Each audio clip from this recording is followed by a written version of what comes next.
할렐루야. 예수 그리스도 이름으로 하나님 말씀 전하겠습니다.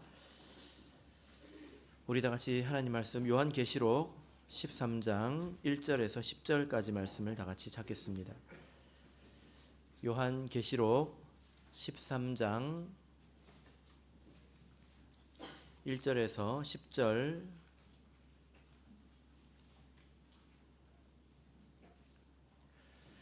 이 말씀을 여러분이 한 절씩 교독하겠습니다. 1절. 내가 보니 바다에서 한 짐승이 나오는데 뿔이 10이요 머리가 7이라 그 뿔에는 10 면류관이 있고 그 머리들에는 참남된 이름들이 있더라.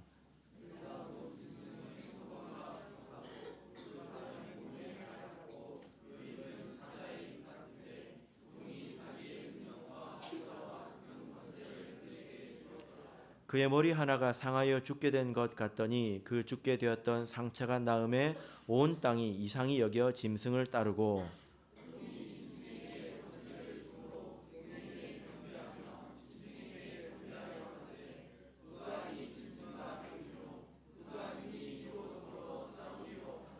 또 짐승이 큰 말과 참남된 말하는 입을 받고 또 42달 일할 권세를 받으니라.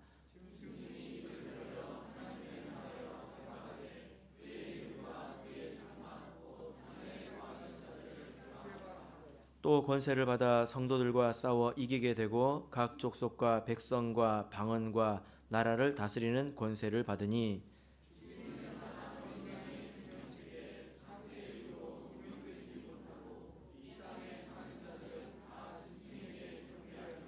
누구든지 귀가 있거든 들을지어다. 사로잡는 자는 사로잡힐 것이요 칼로 죽이는 자는 자기도 마땅히 칼에 죽으리니 성도들의 인내와 믿음이 여기 있느니라. 아멘. 오늘 이 시간은 바다에서 올라온 한 짐승이라는 제목으로 말씀을 증거하겠습니다. 13장에서는 우리는 두 짐승을 보게 됩니다. 오늘 첫 번째 바다에서 올라오는 한 짐승에 대해서 같이 상고해 보고자 합니다. 1절 2절을 우리 다시 한번 보시면요. 내가 보니 바다에서 한 짐승이 나오는데 뿔이 10이요 머리가 7이라 그 뿔에는 10 면류관이 있고 그 머리들에는 참남된 이름들이 있더라. 내가 본 짐승은 표범과 비슷하고 그 발은 곰의 발과 같고 그 입은 사자의 입 같은데 용이 자기의 능력과 보좌와 큰 권세를 그에게 주었더라. 자, 여러분 이 1절 2절 말씀을 읽으시면서 이 바다에서 올라오는 짐승에 대해서 여러분 한번 그려보실 수 있겠습니까? 미술에 재능이 있으신 분들은 그려보시면 좋겠습니다. 이런 거를 이렇게 그려본 사람이 있었을까요? 없었을까요? 있었겠죠. 그래서 우리가 그려보는 것도 좋지만 인터넷에 검색해보는 것도 괜찮겠습니다. 제가 검색을 해보니까 이런 그림이 있더라고요. 혹시 준비가 되셨습니까? 예. 자, 모습이 무엇과 같죠? 전체적으로 표범과 같습니다. 발바닥을 잘 보시면 발바닥이 곰의 발같이 아주 그 힘 있는 발처럼 생겼죠. 근데 얼굴은 어떻습니까? 사자의 얼굴, 사자의 입을 하고 있습니다. 여러분도 이렇게 그리실 수 있겠습니까? 바다를 배경으로 하고 있죠. 이런 짐승이 계시록 13장 초반부에 나오게 됩니다. 이 짐승의 모습, 또 이 짐승에 대해서 우리가 이해를 하려면 반드시 우리가 다니엘서를 참고를 해야 합니다. 다니엘이 본 환상과 깊은 관련이 있기 때문이죠. 자, 우리 그러면 다니엘서 7장을 보도록 하겠습니다. 다니엘서 7장 2절부터 8절까지 보겠습니다. 불 켜주시면 되겠습니다. 다니엘서 7장 2절부터 7절까지만 보도록 하겠습니다. 제가 읽겠습니다. 여러분 눈으로 같이 읽어주시기 바랍니다. 아까 우리 계시록에서 본 것은 표범, 또 곰, 그리고 사자, 이 세 가지 짐승이 나왔죠. 자, 다니엘이 환상을 보았는데요. 자, 2절. 다니엘이 진술하여 가로되 내가 밤에 이상을 보았는데 하늘에 네 바람이 큰 바다로 몰려 불더니 큰 짐승 넷이 바다에서 나왔는데 그 모양이 각각 다르니 첫째는 사자와 같은데 독수리의 날개가 있더니 내가 볼 사이에 그 날개가 뽑혔고 그 땅에서 들려서 사람처럼 두 발로 서게 함을 입었으며 또 사람의 마음을 받았으며 5절 다른 짐승 곧 둘째는 곰과 같은데 그것이 몸 한편을 들었고 그 입에 이 사이에는 새 갈빗대가 물렸는데 그에게 말하는 자가 있어 이르기를 일어나서 많은 고기를 먹으라 하였으며 그 후에 내가 또 본즉 다른 짐승 곧 표범과 같은 것이 있는데 그 등에는 새 날개 넷이 있고 그 짐승에게 또 머리 넷이 있으며 또 권세를 받았으며 내가 밤 이상 가운데 그 다음에 본 넷째 짐승은 무섭고 놀라우며 또 극히 강하며 또 큰 철이가 있어 먹고 부서뜨리고 그 나머지를 발로 밟았으며 이 짐승은 전에 모든 짐승과 다르고 또 10뿔이 있으므로. 예. 자, 여러분 이 말씀을 보니까 사자가 나오죠. 4절에 또 5절에서 무엇이 나옵니까? 곰이 나오고 그리고 6절에 표범이 나옵니다. 7절에는 특정되지 않았지만 아주 크고 무서운 짐승이라고 하고 있습니다. 자, 이 짐승들이 다 어디에서 나왔습니까? 다 바다에서 나왔죠. 그렇죠? 하늘에서 네 바람이 큰 바다로 몰려불었습니다. 네 바람이 불었을 때 바다에서 이것이 나온 것을 알 수 있습니다. 우리가 이 짐승이 도대체 무엇을 말하는 것인가? 다니엘서를 보면 답을 알 수 있는데요. 7장 17절을 보겠습니다. 7장 17절. 자, 같이 읽어보겠습니다. 시작. 그 네 큰 짐승은 내 왕이라 세상에 일어날 것이로되. 예. 이 짐승은 바로 세상에 일어날 큰 왕, 큰 나라를 말하는 것입니다. 자, 그래서 우리가 다니엘서를 읽어보면 이 네 짐승은 다름 아닌 바벨론, 그리고 바사, 페르시아, 그리고 헬라, 그리고 마지막으로 로마라고 하는 이 네 나라인 것을 우리가 알 수 있습니다. 이런 나라들을 뭐라고 부르죠? 다니엘서 우리가 다 찾지는 않았지만 이런 네 제국을 말하는 거죠. 이런 나라들을 일반적인 나라가 아니라 제국이라고 합니다. 제국은 어떤 나라입니까? 나라를 다스리는 나라, 식민지가 많은 그런 이제 나라를 제국이라고 하지 않습니까? 이 네 개의 제국이 이스라엘 곧 하나님의 나라와 관련이 굉장히 깊습니다. 역사상 유례 없는 이 네 개의 제국이 하나님 나라와 굉장히 관련이 있는데요. 가장 우선적으로는 이 네 나라가 다 이스라엘 인근에서 일어났습니다. 오른쪽, 왼쪽, 위아래에서 이 나라들이 다 일어났죠. 그죠? 그래서 이 남유다를 망하게 한 나라, 어떤 나라입니까? 바벨론이죠. 바벨론, 첫 번째 바벨론입니다. 그리고 이 유다가 포로로 끌려가서 페르시아에서 계속 포로 생활을 했습니다. 그리고 이 페르시아 왕 고레스에 의해서 복귀를 했죠. 그래서 바벨론과 페르시아, 바사는 아주 관련이 있습니다. 그런데 헬라는 어떻습니까? 헬라, 그리스, 알렉산더 왕이 세운 그런 제국이었죠. 성경에는 우리가 보는 성경에는 이렇게 명확하게 나와 있지 않은데요. 이스라엘과 굉장히 깊은 관련이 있습니다. 말라기서 이후에 마태복음 성경을 넘겨보면 한 장 차이지 않습니까? 근데 그 사이에 시간이 400년이라는 시간이 있습니다. 400년이라고 하는 시간이 있는데 그 사이에 활동했던 나라입니다. 이스라엘에 많은 영향을 미쳤는데 전해지는 바로는 그 나라가 이스라엘의 성전 안에 이방 신상을 세우기도 했습니다. 그래서 멸망에 가증한 것을 다니엘서에 등장하는 멸망에 가증한 것을 그 일로 해석하기도 하죠. 그래서 이 헬라에 관해서는 성경에는 없지만 보통 우리가 정경으로 인정하지 않지만 참고하는 그런 외경이라는 게 있습니다. 마카비서라든지 이런 외경들이 있는데 이런 외경에 보면 이때 내용이 등장하고 또 역사적인 그런 자료들도 많이 있습니다. 마지막으로 이 로마라고 하는 나라는 여러분 잘 아시죠? 예수님이 로마 군병에 의해서 십자가에 죽으셨죠. 그리고 예루살렘 성전도 AD 70년에 로마에 의해서 파괴가 되었습니다. 이러고 보니까 참 이스라엘은 자리를 잘못 잡은 것 같아요. 잘못 잡았다고 해야 됩니까? 어떻게 그 나라 인근에 이런 아주 강대한 이런 나라들이 생겼을까? 참 이런 생각이 듭니다. 그래서 이 네 나라가 하나님의 나라와 굉장히 관련이 깊었다는 거예요. 그죠? 자, 그런데 이 네 나라에 대해서 다니엘이 예언을 남겼는데 어떻게 했을까요? 7장 11절 12절을 보겠습니다. 7장 11절 12절 자, 같이 읽겠습니다. 시작. 그때에 내가 그 큰 말하는 작은 뿔의 목소리라 인하여 주목하여 보는 사이에 짐승이 죽임을 당하고 그 시체가 상한 바 되어 불 던진 바 되었으며 그 남은 모든 짐승은 그 권세를 빼앗겼으나 그 생명은 보존되어 정한 시기가 이르기까지 기다리게 되었더라. 예. 자, 여러분 여기서 다니엘이 뭐라고 예언을 하고 있습니까? 짐승이 이런 강대한 짐승이 일어나지만 죽임을 당한다. 시체가 상한 바 되고 붙는 불에 던진 바 된다. 이렇게 말하고 있습니다. 그래서 모든 권세를 빼앗기고 소멸된 것처럼 이제 말씀을 하고 있죠. 그러나 소멸된 것이 아니라 뭐라고 말씀하고 있습니까? 그 생명이 보존되어 정한 시기가 이르기를 기다린다. 이렇게 말씀을 하고 있습니다.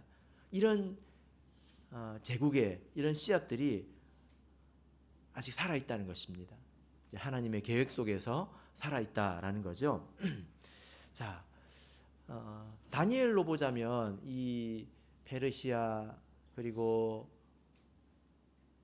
헬라, 로마는 미래입니다. 다니엘이 예언을 적었죠. 근데 우리 입장에서 보면 어떻습니까? 이 나라들은 다 지나간 과거이지 않습니까? 예, 다니엘이 그렇게 예언을 하고 있습니다. 그래서 이 나라가 다 사라질 것이다. 이제 다니엘이 예언한 바대로 이 나라는 다 사라졌습니다. 그런데 뭐라고 말씀하고 있습니까?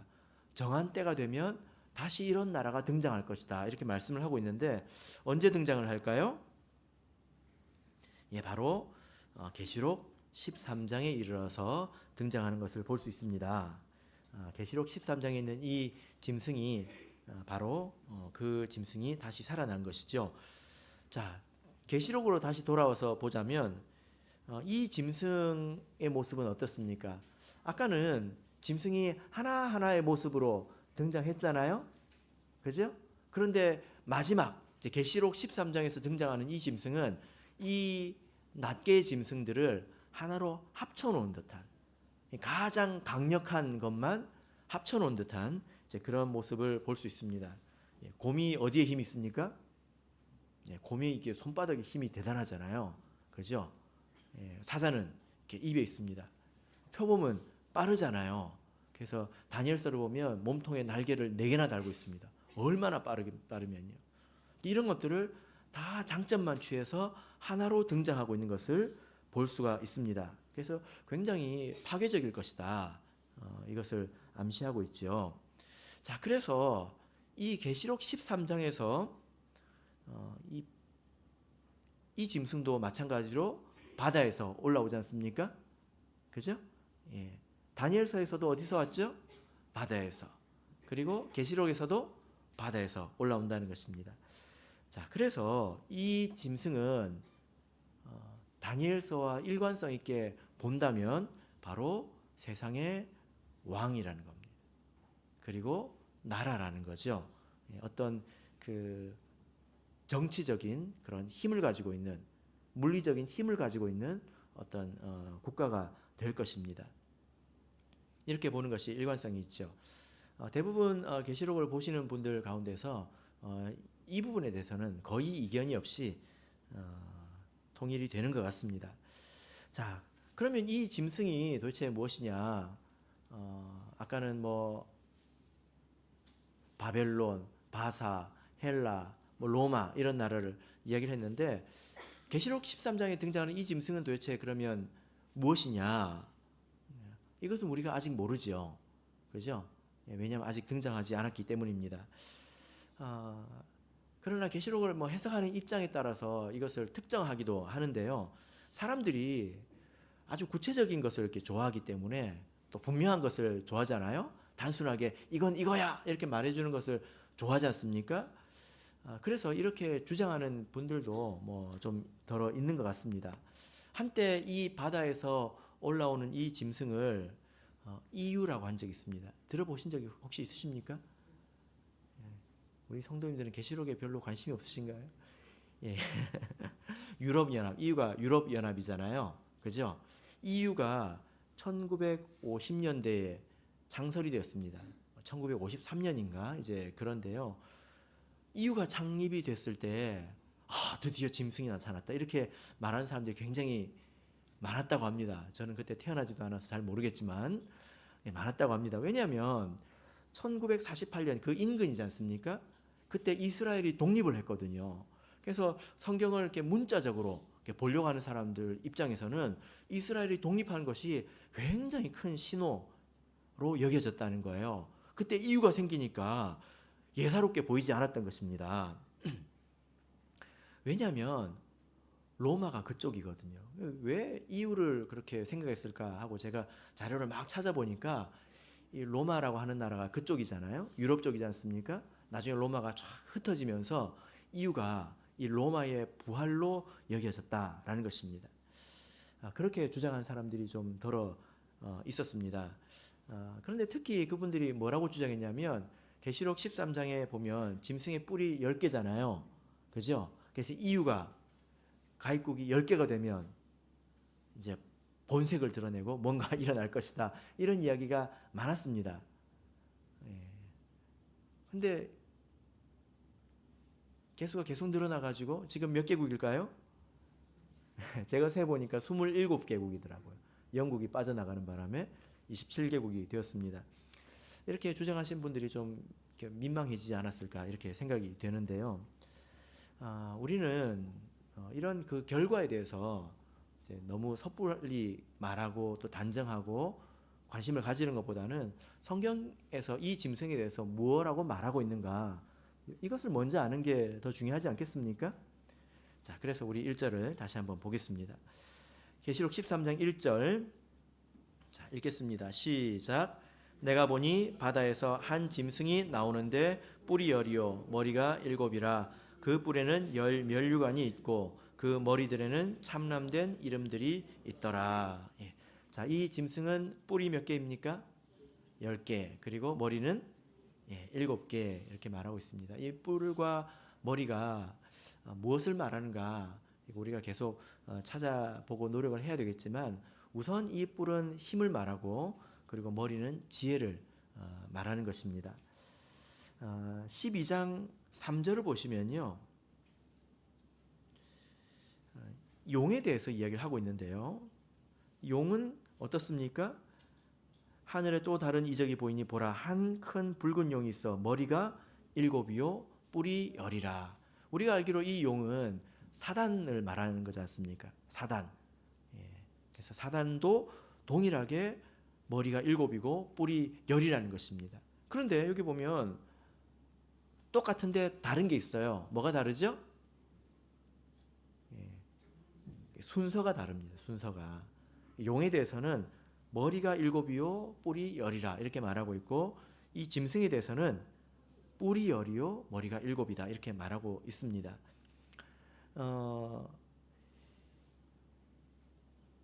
우리는 이 계시록에 나타나는 숫자를 상징적으로 이해하기 때문에 이 10이나 7이나 이런 숫자는 완전하고 또 충만한 것, 가득 차 있는 것 이런 것들을 이렇게 우리가 이렇게 이해를 하고 있죠. 그래서 그들이 가진 능력과 지혜가 세상적으로는 아주 대단할 것이다 이렇게 말하고 있는 것입니다.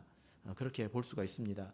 그래서 이 짐승에 대해서 뿔을 먼저 말을 한 것을 보자면 그들은 아마도 힘을 앞세우는 것, 용은 머리를 앞세우고 이 짐승은 힘을 앞세우는 것이라고 볼 수가 있겠습니다. 어쨌든 이런 나라가 장차 이렇게 등장하게 될 텐데 아주 대단하다 이렇게 볼 수가 있겠습니다.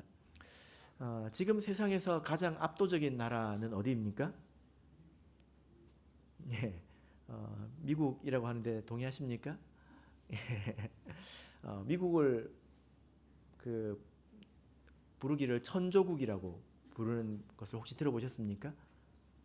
천국이 아니고요. 천조국이라고 합니다. 왜 천조국이라고 할까요? 천개의 조국이 아니고요. 미국의 국방 예산, 군인들 이렇게 국방에 들어가는 예산이 1,000조랍니다. 1년에. 실제로는 그렇게 안 된다고 그러는데 이게 얼마나 많은 금액이냐면 1등이거든요. 압도적으로 1등인데 2등부터 10등까지를 다 합쳐도 미국을 못 따라갑니다. 그만큼 어마어마하다는 거죠. 그리고 세계의 인재들이 다투어서 어디로 가서 공부합니까? 어디로 갑니까? 다 미국으로 갑니다. 똑똑하다고 하는 사람들은 다 미국에 와서 공부합니다. 그죠? 그래서 미국에 눌러앉죠. 그래서 미국이 이런 면에서 이제 압도적이다 이렇게 볼 수가 있는데 아마도 계시록에 등장하는 이 짐승 나라는 이보다도 더 대단하지 않을까 이렇게 생각을 해보게 됩니다. 자, 그런데 그 뿔에는 면류관이 있습니다. 그죠? 그 뿔에는 열 면류관이 있다 이렇게 말씀을 하고 있습니다. 이 면류관은 오역입니다. 오역. 사실은 왕관이라고 번역을 해야 합니다. 왕관. 면류관하고 왕관은 다르죠. 그죠? 면류관은 스테파노스라고 해가지고 승리를 상징합니다. 영적인 승리, 믿음의 승리를 상징합니다. 순교한 스데반이 바로 이 스테파노스이죠. 왕관은 헬라어로 디아데마라고 하는데 이것은 세상의 부귀영화 이런 것들을 상징을 합니다. 그러니까 우리가 성경에 나타나기를 짐승이라고 하니까 겉보기가 대단히 안 좋을 것 같지만 그들이 굉장히 아름다워 보인다는 것입니다. 영화로운 이런 왕관을 쓰고 있다라는 거죠. 계시록 12장 3절을 보면 이 용도 머리에 왕관을 쓰고 있는 것을 볼 수가 있습니다. 이 왕관이라고 하는 단어가 계시록에 3번밖에 안 나옵니다. 그런데 12장에서 용이 쓰고 있고요. 13장에서 짐승이 쓰고 있습니다. 그래서 용과 이 짐승은 서로 이제 깊은 관계가 있다는 것을 우리가 알 수 있습니다.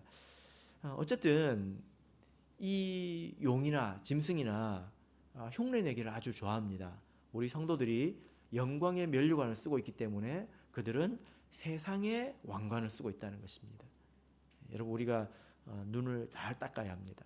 그래서 보이는 것에 속지 말아야 하겠습니다. 세상에 아름다워 보이는 것 이것에 속지 말고 우리가 말씀으로 잘 분별을 해야 되겠습니다. 자, 그러면 어떤 나라가 등장했을 때 이 짐승 이 바다에서 올라온 짐승이 등장했을 때 딱 보기는 되게 아름다워 보인다는 거예요. 영화로워 보인다는 것입니다. 그러면 사람들이 나도 저 나라 가서 살고 싶어. 나도 저 나라 백성이 되고 싶어. 그렇게 생각하지 않겠습니까? 잘 분별해야 된다는 거죠. 자, 그러면 이것이 짐승이라고 하는 것을 어떻게 알 수 있을까요? 그 1절을 보시면 그 머리들에는 무엇이 있습니까? 참남된 이름들이 있더라. 참남된 이름들이 있더라. 이렇게 말씀을 하고 있습니다. 4절을 보시면 자, 우리 4절을 읽어보겠습니다. 4절 시작. 용이 짐승에게 권세를 주므로 용에게 경배하여 짐승에게 경배하여 가로되 누가 이 짐승과 같으뇨 누가 능히 이로 더불어 싸우리요 하더라. 5절 이 짐승이 큰 말과 참남된 말을 하는 입을 받고 자, 이 참남된 이름이 있다고 하는 것은 참남된 말을 한다는 것입니다. 그러면 이 참남이라고 하는 단어가 우리가 익숙한 단어가 아니죠? 그죠?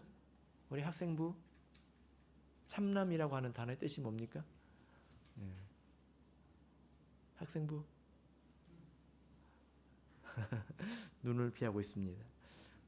참남이라고 하는 것은 하나님을 모독하는 말을 말합니다. 하나님을 모독하는 말 이걸 참남이라고 하죠.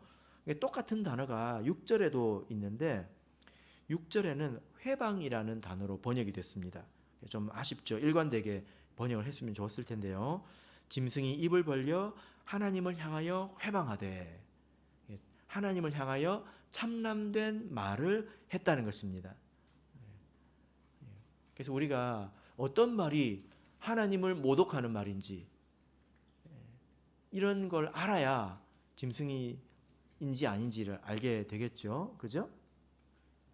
자, 어쨌든 그 말을 잘 들어야 된다는 것입니다. 그 나라가 하는 말이 있다는 거예요. 그걸 잘 들어야 하는 것입니다. 자, 3절 4절을 보겠습니다. 3절 4절을 보면 이 짐승이 사람들 위에 군림하게 되는 그 계기를 기록을 하고 있는데요. 자, 3절 4절 다시 읽어보겠습니다. 시작. 그의 머리 하나가 상하여 죽게 된 것 같더니 그 죽게 되었던 상처가 나음에 온 땅이 이상히 여겨 짐승을 따르고 용이 짐승에게 권세를 주므로 용에게 경배하며 짐승에게 경배하여 가로되 누가 이 짐승과 같으뇨 누가 능히 이로 더불어 싸우리요 하더라. 예. 너무 빨리 읽어가지고 여러분 내용을 잘 파악하셨는지 모르겠습니다. 이렇습니다.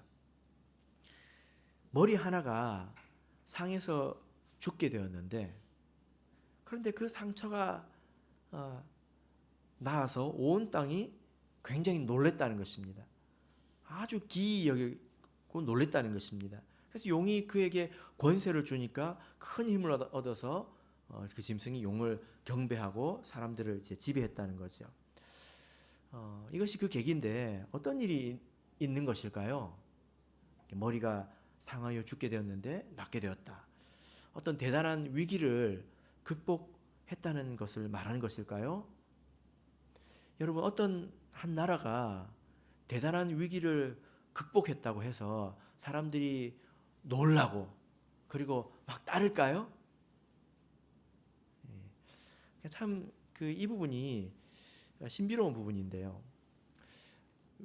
왜냐하면 제국이라고 하는 이 단어를 들으면 여러분은 어떤 생각이 드십니까? 이 제국이라고 하는 단어에 대해서 어떤 이미지를 가지고 계십니까? 사람들이 제국을 좋아할까요? 여러분 이 세상에 제국이 생기기를 바라십니까? 근대사를 보면 제국의 야망을 가진 그런 나라들이 있었죠. 대표적으로 해가 지지 않는 나라, 대영 제국. 그래서 옛날에는 몰랐습니다. 이 나라는 왜 해가 안 질까? 너무 북쪽에 있어서 그럴까? 그랬는데 전 세계 식민지가 너무 많아가지고 항상 어떤 식민지에는 해가 떠 있다는 거예요. 그래서 해가 지지 않는 나라. 그래서 그 나라의 영화로운 번영을 이렇게 말하는 것입니다. 식민지가 워낙 많아서 붙여진 그런 별명이죠. 영국의 입장에서는 뭐 이게 영광스러운 그런 이름일지 모르겠습니다. 그런 호칭일지 모르겠는데 식민지도 좋아할까요? 인도에 가가지고 해가 지지 않는 나라 대영제국 그러면 인도 사람들이 좋아할까요? 한번 가서 물어보시기 바랍니다. 또 우리나라 근처에 있는 일본이 제국이 되기를 원했죠. 그죠? 우리가 좋았습니까? 그래서? 별로 안 좋았죠. 그죠? 자, 여러분. 이런 나라가 생기는 것을 사람들이 원하지 않을 텐데 왜 이 계시록을 보면 이런 나라가 생기는 것을 사람들이 기뻐하고 있는가? 이게 참 희한한 일이라는 것입니다.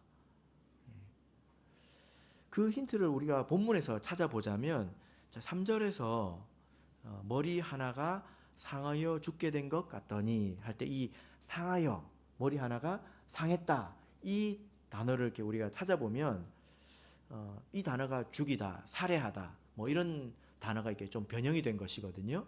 이 단어가 또 한 번 나옵니다. 어디서 나오냐면 바로 8절에서 나옵니다. 8절에서 어떨까요? 8절 보면 죽임을 당한 어린 양의 이 단어가 나오죠. 여기서 죽임을 당한 이 단어입니다. 그러니까 여러분 우리가 왜 예수님을 따릅니까? 예수님이 죽으셨고 부활하셨기 때문에 우리가 예수님을 따르는 거잖아요. 그의 희생과 우리를 향한 사랑과 그리고 그의 능력 그것을 생각하면서 우리가 예수님을 따르는 거지 않습니까? 근데 이게 좀 그런 모습이 비슷해 보입니다. 우리가 계시록 전체를 보면 사단은 하나님을 아주 흉내내고 사단의 나라도 하나님의 나라를 대단히 흉내내는 것을 볼 수 있습니다. 왜냐하면 미혹하기 위해서 그런 거죠. 어쩌면 이 나라가 상하여 죽게 된 것에 대해서 말하는 것이 어쩌면 예수님께서 죄인들을 대신해서 희생당한 것 같은 그런 죽음이지 않을까? 그래서 사람들이 흠모할 만한 그런 죽음일 수 있겠다. 그리고 예수께서 부활하신 것처럼 그도 다시 산다는 것입니다. 그럼 사람들이 놀랄만 하지 않습니까? 그의 희생과 그의 부활의 능력 이런 것에 감동하지 않겠습니까? 근데 참 이제 사절을 보시면 이렇게 말하고 있습니다. 용이 짐승에게 권세를 주므로. 이것도 예수님하고 너무 비슷해요. 예수님께서 죽으시고 부활하신 다음에 뭐라고 하셨습니까? 하늘과 땅의 모든 권세를 나에게 주셨으니 이렇게 말씀하셨잖아요. 이 짐승 국가가 이렇게 말하고 있다는 것입니다. 그래서 어떤 그 평행선을 달리는 것 같은 그런 이미지다라는 거죠. 자, 그래서 이 나라의 모습이 그동안의 제국과는 좀 다를 수 있겠다. 예수님처럼 희생적으로 보일 수 있고 또 예수님의 부활 같은 그런 능력처럼 보일 수 있겠다. 사람들을 충분히 감동시킬 만하겠다. 이런 생각을 우리가 할 수 있습니다. 이 정도로 이제 해두고 우리가 좀 더 시간이 지나면서 생각을 좀 더 깊이 해 나갔으면 좋겠습니다. 자, 그러면 이 짐승이라고 하는 이 나라가 등장해서 하는 것이 무엇일까? 자, 2절을 보시면 용이 자기의 능력과 보좌와 권세를 그에게 주었다 이렇게 말하고 있습니다. 그러니까 이 짐승 국가의 모든 권세는 어디서 왔습니까? 사단에게서 온 것이죠. 그러나 사실은 모든 권세는 하나님에게서 옵니다. 하나님께서 허용을 하신 거라는 것입니다. 자, 5절 6절을 보겠습니다. 5절 6절 같이 읽어보겠습니다. 시작. 또 짐승이 큰 말과 참람된 말하는 입을 받고 또 42달 일할 권세를 받으니라. 짐승이 입을 벌려 하나님을 향하여 회방하되 그의 이름과 그의 장막 곧 하늘에 거하는 자들을 회방하더라. 짐승의 첫 번째 권세는 크고 참람된 말을 하는 권세입니다. 그런 말로 42달 동안 회방을 한다고 하고 있습니다. 야, 꼭 하나님만 믿어야 돼. 이게 참남된 말이죠. 유일한 하나님을 부정하는 말, 그런 말입니다.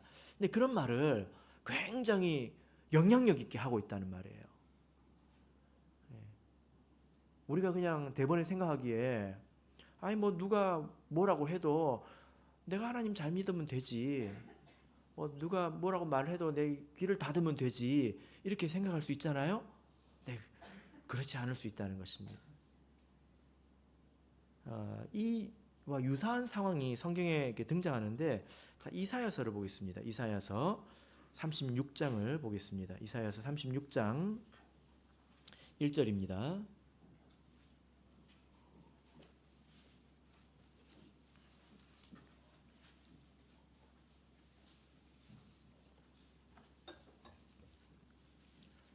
이사야서 36장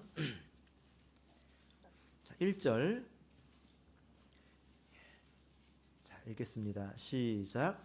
히스기야 왕 14년에 아스루 왕 사네립이 올라와서 유다 모든 견고한 성을 쳐서 취하니라.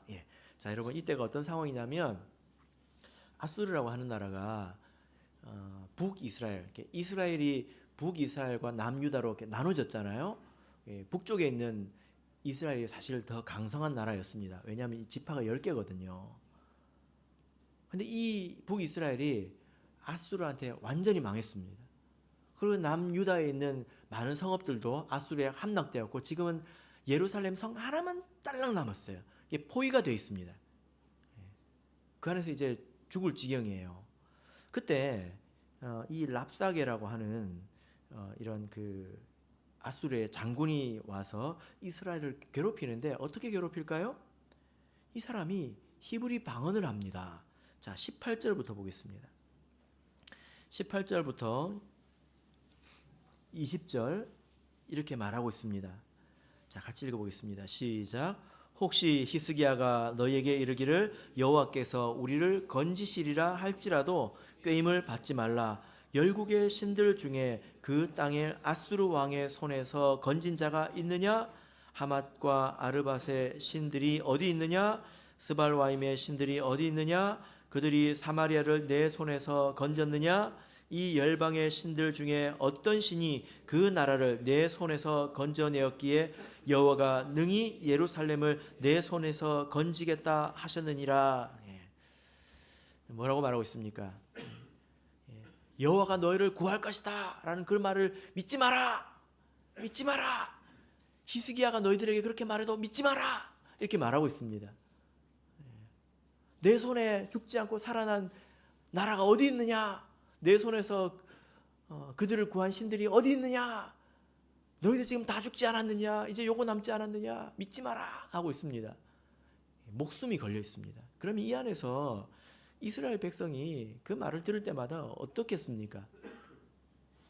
하나님을 믿어야 되나 말아야 되나 심장이 막 덜컹덜컹 땅바닥으로 떨어진 소리가 여러분 들리십니까? 그들의 마음이 심히 요동친다는 것입니다. 이 말을 듣고. 그죠? 이와 같은 큰 영향력을 우리 하나님의 백성들에게 미칠 거라는 겁니다. 어떤 사람들은 이 짐승을 천주교의 교황이라고 주장하기도 합니다. 그런 분들도 있더라고요. 왜냐하면 교황이 자기를 그리스도의 대리자, 하나님의 아들의 대리자라고 주장하기 때문입니다. 그리고 또 때와 법을 고쳤다 뭐 이렇게 이야기하고 있는데 그것은 뭐 안식일 또 성상 숭배 뭐 이런 것들에 관한 내용이 같습니다. 그런 말들이 하나님 보시기에 뭐 참남된 말이다 하더라도 여러분 참남된 말을 하는 것, 하나님을 모독하는 모든 것이 계시록 13장의 짐승일까요? 계시록 13장의 짐승은 참남된 말을 하죠.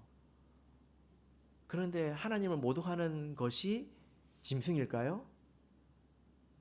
그건 아니라는 것입니다. 그건 아니죠. 왜냐하면 이 짐승은 오늘 계시록 13장 본문으로 가서 보시면 이들은 42달 일할 권세를 가지고 있다는 것입니다. 물론 우리 교회에서는 이 42달도 상징적으로 해석을 해서 뭐 3년 6개월로 이렇게 보지는 않습니다. 다니엘서를 보면 자 여러분 이 짐승이 언제 출현했습니까? 기억나십니까? 제가 아까 힘을 좀 줘서 읽었는데 짐승이 언제 어떻게 출현했습니까? 내 바람이 큰 바다에 몰려보니까 그 바다에서 짐승이 왔잖아요. 그죠? 계시록도 마찬가지입니다.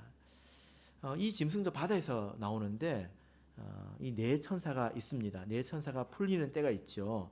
계시록 9장 14절을 보겠습니다. 그래서 이 짐승의 때와 같이 읽을 수 있는 것이 계시록 9장 14절 나팔 가진 여섯째 천사에게 말하기를 큰 강 유브라데에 결박한 네 천사를 놓아주라 하매. 여러분 이 네 천사는 어떤 천사였죠? 7장을 보시면 1절을 보시면 이 네 천사는 1절 이 일 후에 내가 네 천사가 땅 네 모퉁이에 선 것을 보니 땅의 사방의 바람을 붙잡아 이렇게 바람을 붙잡고 있다는 것입니다. 그러니까 이 네 천사는 이제 바람을 불게 하는 그런 천사라는 거죠. 그런데 붙들렸다가 이제 여섯 번째 나팔에 되어서 이제 노임을 받습니다. 그러면 이제 바람이 불겠죠. 자, 11장 2절을 보겠습니다. 11장 2절 같이 읽어보겠습니다. 시작. 성전 밖 마당은 청량하지 말고 그냥 두라. 이것을 이방인에게 주었은즉 저희가 거룩한 성을 42달 동안 짓밟으리라. 자 여기 보면 42달 동안 이방인들에 의해서 짓밟힘을 밟힌다 이렇게 나와 있는데 바로 이때를 말하는 것입니다. 그래서 이 짐승은 바로 여섯 번째 나팔의 때에 활동하는 그런 것이 되겠습니다. 그 이전에 존재할지 모르겠지만 어쨌든 본격적으로 드러내는 것은 6번째 나팔이라고 볼 수 있겠습니다. 그때 영향을 미치겠죠. 그때가 되어서 생각해도 크게 늦지 않을 것입니다. 자, 13장으로 돌아와서 이 짐승의 두 번째 권세가 무엇입니까? 자, 그래서 우리가 정리를 해볼 수 있는 것이 이방인들에 의해서 거룩한 성이 42달 동안 짓밟힌다고 했을 때 이것은 칼로 죽이는 것일까요? 그렇지 않습니다. 참람된 말을 하는 것입니다. 우리 믿음을 흔드는 것을 말합니다. 자, 7절을 보겠습니다. 자, 7절, 8절 같이 읽겠습니다. 시작. 또 권세를 받아 성도들과 싸워 이기게 되고 각 족속과 백성과 방언과 나라를 다스리는 권세를 받으니 죽임을 당한 어린 양의 생명책에 창세로 이후로 농명되지 못하고 이 땅에 사는 자들은 다 짐승에게 경배하리라. 예. 저는 이 말씀을 읽어보면 예수님께서 십자가에 달리신 때가 생각이 납니다. 제자들은 거의 다 흩어지고 예수님은 십자가에 못 박히지 않았습니까? 이렇게 그들을 못 박은 자의 입장에서 볼 때는 자기들이 이겼다 이렇게 생각을 했을 것입니다. 그때와 같다는 거죠. 믿음을 잘 지키지 못하는 자들은 여기 보면 이 땅에 사는 자들이라고 말하고 있습니다. 이 땅에 사는 자들을 말하는 게 아니라 우리가 땅에 살지 하늘에 살겠습니까? 땅에 사는 자들은 세속적인 자를 말합니다. 그 자들이 다 짐승을 경배하게 된다는 것입니다. 다 미혹되고 그 회방하는 말에 다 넘어간다는 것입니다. 우리가 이런 일들을 앞두고 우리가 구약 성경을 읽을 때 관심을 가지고 봐야 될 것이 뭐냐면은 이스라엘 백성이 망할 때입니다. 그때 제국이 이스라엘에 영향을 미치지 않습니까? 그때 어떤 일들이 있었는지 우리가 자세히 보면 되겠습니다. 이스라엘이 애국과 또 바벨론 사이에서 갈팡질팡했지요. 그리고 거짓 선지자도 그때 출현합니다. 거짓말을 하는 선지자가 다 거짓 선지자가 아니라 성경에서 거짓 선지자의 출현은 제국과 함께 나타납니다. 구약 성경을 보면 이제 그러합니다. 그리고 참 선지자가 핍박을 당해서 구덩이에 빠지죠. 자, 9절 10절을 읽겠습니다. 이때에 관해서 이렇게 말씀을 하고 있습니다. 9절 10절 시작. 누구든지 귀가 있거든 들을지어다. 사로잡는 자는 사로잡힐 것이요 칼로 죽이는 자는 자기도 마땅히 칼에 죽으리니 성도들의 인내와 믿음이 여기 있느니라. 예. 이 10절은 번역이 좀 잘못되었습니다. 좀 많이 잘못된 것 같습니다. 표준 세번역 성경에는 이제 바르게 번역을 했는데요. 이해가 되실 거예요. 잡혀갈 사람은 잡혀갈 것이며 칼에 맞아 죽을 사람은 칼에 맞아 죽을 것입니다. 이렇게 번역이 되어 있습니다. 사실 이 말은 계시록에 처음 있는 말이 아니고요. 예레미야 선지자가 했던 말입니다. 예레미야 선지자가 언제 활동했습니까? 예레미야 선지자가 이스라엘 백성 이 남유다가 망할 때 선지자입니다. 망하는 그때 제국이 찾아왔을 때 그때 선지자가 이 예레미야이죠. 자, 예레미야 15장 2절을 보면 예레미야가 했던 말이 있습니다. 하나님께서 주신 말씀이죠. 예레미야서 15장 2절 구약성경 1074쪽입니다. 예레미야 15장 2절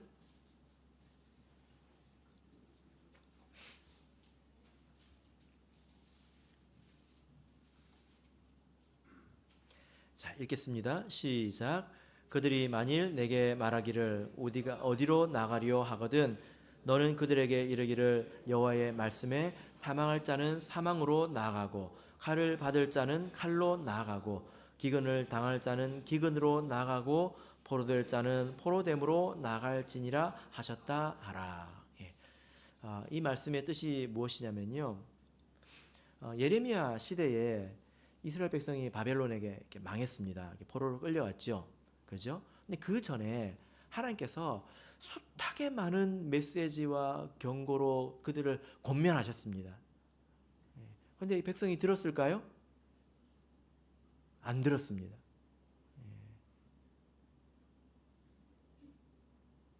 그래서 기회를 놓쳤습니다. 그래서 결국에는 이제 바벨론이 코앞까지 이제 왔죠. 그죠? 네, 그때 바벨론의 침략이 임박했습니다. 자기를 도와줄 것 같았던 애굽은 사라지고 그들이 이제 바벨론의 이제 밥이 될 처지가 됐다는 것입니다. 그렇게 죽기 직전에서야 뭐라고 합니까? 백성들이 나와서 예레미야한테 예레미야, 우리 이제 어떻게 하면 됩니까? 이렇게 물어보는 거예요. 그때 하나님께서 미리 말씀해 주십니다. 백성들이 나와서 너한테 어떻게 해야 되냐라고 물어본다면 이렇게 대답해라 라고 말한 것입니다. 어떻게 해요? 잡혀갈 사람은 잡혀가고 칼에 맞아 죽을 사람은 칼에 맞아 죽고 굶어 죽을 사람은 굶어 죽고 끌려갈 사람은 끌려가라. 이게 무슨 말입니까? 늦었다는 것입니다. 정해졌다는 거예요. 살아있지만 돌이킬 수 없다는 거예요. 이런 때가 있다는 것입니다. 우리가 이런 때가 있다는 것을 알 수 있는데요. 예수님께서 열 처녀의 비유에서 이렇게 말씀하셨죠. 10명의 처녀가 나갔는데 5명의 처녀는 기름이 충분했습니다. 나머지 5명의 처녀는 그냥 등만 달랑달랑 들고 나갔죠. 편하게 갔습니다. 좋았겠죠. 그런데 신랑이 온다 이런 소리를 들었을 때 일어났습니다. 그런데 그때는 준비할 수 없었다는 거예요. 대비할 수 없었다는 것입니다. 그럴 수 있다는 거죠. 그래서 이때는 그동안에 살아온 인내와 믿음으로 스스로 견뎌야 하고 스스로 빛을 내야 되고 스스로 살아야 하는 때입니다. 이때 스스로 나와야 하는 것입니다. 그래야 되기 때문에 이때 이제 마지막에 뭐라고 말씀하십니까? 성도들의 인내와 믿음이 여기에 있다 이렇게 말씀하고 있는 거예요. 이때가 되면 성도들에게 믿음과 인내가 있는지 드러난다는 것입니다. 없는 사람들은 다 죽게 될 거니까. 그래서 여기에 있다 이렇게 말씀을 하고 있는 것입니다. 사랑하는 성도 여러분, 지금은 어떻습니까? 우리가 참 편한 때죠. 신앙생활하기 참 편하고 안락한 그런 때이지 않습니까? 그러나 지금 할 수 있는 게 있습니다. 나중에는 못하는 게 있죠. 뭡니까?